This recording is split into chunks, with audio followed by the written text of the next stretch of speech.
You know that feeling, right? That phantom buzz in your pocket when there's nothing there? Or that twitchy urge to just check your screen, even when you don't know why. It's this weird, modern feeling that our phones have a hold on us. Well, let's get into it because today we're exploring why that pull is so incredibly strong, and I promise you, the answer is not what you think. It's so easy to frame it this way, isn't it? This little glowing rectangle is the bad guy. It's the source of all our problems, our distraction, our anxiety. It's the perfect villain for our modern story. And of course, we have our list of usual suspects. We blame the constant pings and dings, the bottomless feeds that are literally designed to never end, the bright, flashy colors engineered to hook our brains. And look, we're not wrong. That stuff is incredibly powerful. But here's a thought. What if those are just the tools, not the root cause? What if the real compulsion to check our phones isn't some flaw in the technology, but a deep, ancient feature hardwired right into our humanity, a drive that these devices have just gotten insanely good at tapping into? That's the idea we're going to unpack.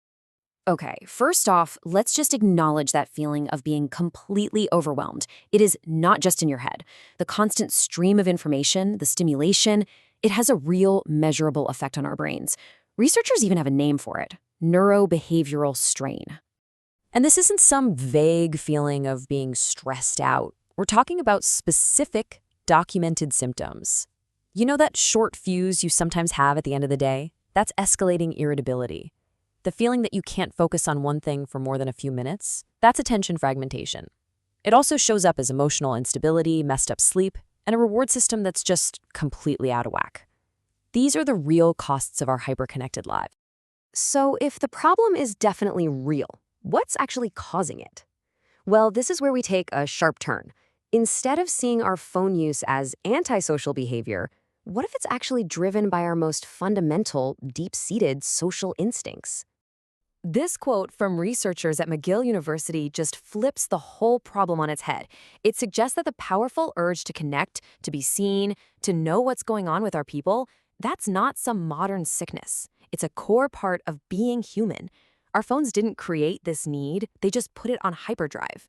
The researchers even gave it a name: hypernatural monitoring. Think about it. For thousands and thousands of years, our very survival depended on being in good standing with our tribe. We needed to be seen, to be monitored, to know the social rules.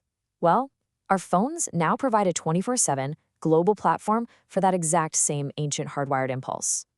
Every like, every comment, every message is a tiny signal to our brain that says, hey, you're seen, you belong. So how does that ancient social need get twisted into a modern-day compulsion? Well, the answer is all in our brain's chemistry. This powerful drive is fueled by a specific process, and to really get why we're so hooked, we have to understand the difference between two very different feelings: liking something and wanting it. Okay, here's the crucial difference. Liking is the actual pleasure you get from something. Wanting is the craving for it, the motivation to go get it. Now, in our brains, these are two totally separate systems. And here's where it gets crazy.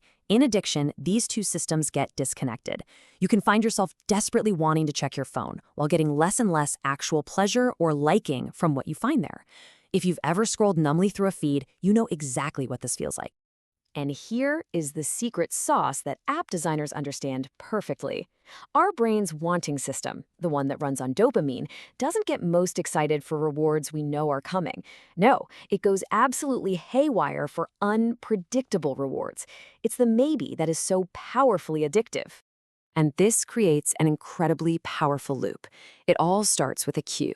A buzz, a little light. Your brain anticipates a potential social reward, and that wanting system floods with dopamine. But the outcome is totally uncertain. Is it that important message you've been hoping for, or just junk mail? That variability, that 50-50 chance, is what scientists have found to be the most compulsion-forming schedule of all. It's basically a slot machine in your pocket. But this whole neurological loop doesn't just happen in a vacuum. That wanting system is incredibly sensitive to our emotional state.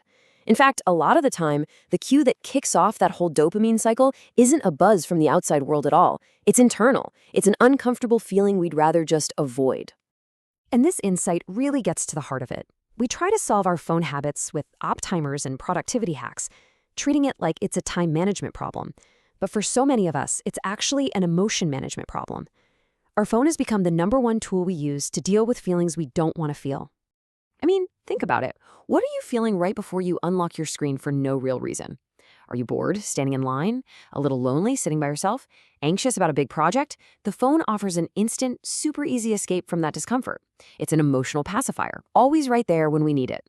Okay, so we've got this deep social need, a brain that's wired to get hooked on unpredictable rewards, and a habit of using our phones to run away from our feelings.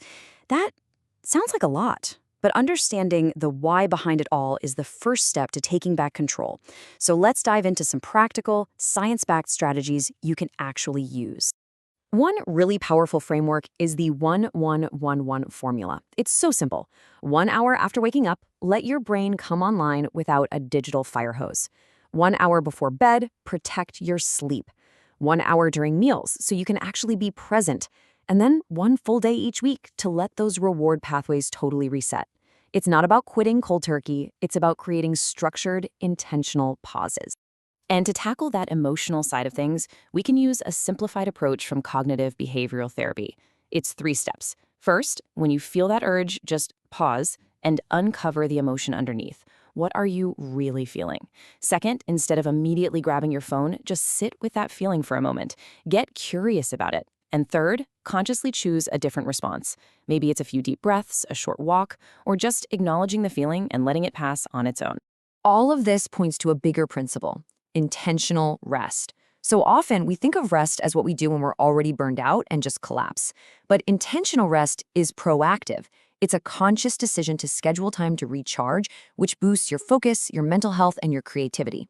It's about treating rest as a skill, not just a collapse. So, how do we tie all this together? There's a really beautiful metaphor from Buddhist philosophy that offers a whole new way to think about our insatiable digital cravings. It's the metaphor of the hungry ghosts. In this tradition, hungry ghosts are beings tormented by a craving they can never, ever satisfy. They have these huge empty stomachs. That's their endless desire. But they have these tiny thin necks, so they can only ever swallow tiny little bits of things. They are constantly consuming, but they never, ever feel full. Does that sound familiar at all? I mean, that is a perfect metaphor for our digital lives. We're trying to fill this deep need for connection, that giant stomach, with tiny, fleeting bits of information and validation. So the goal isn't to try and starve the ghost. Trying to go for total abstinence from our social needs is just unrealistic, and it's probably going to backfire anyway.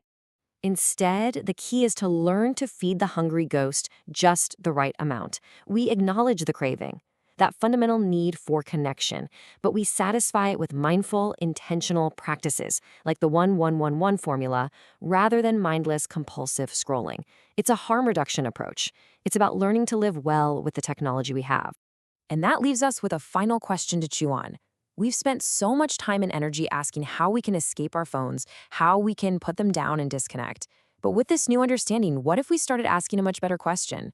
How can we pick them up with intention and use these powerful tools not for hollow validation, but to feed our social soul with genuine, meaningful human connection?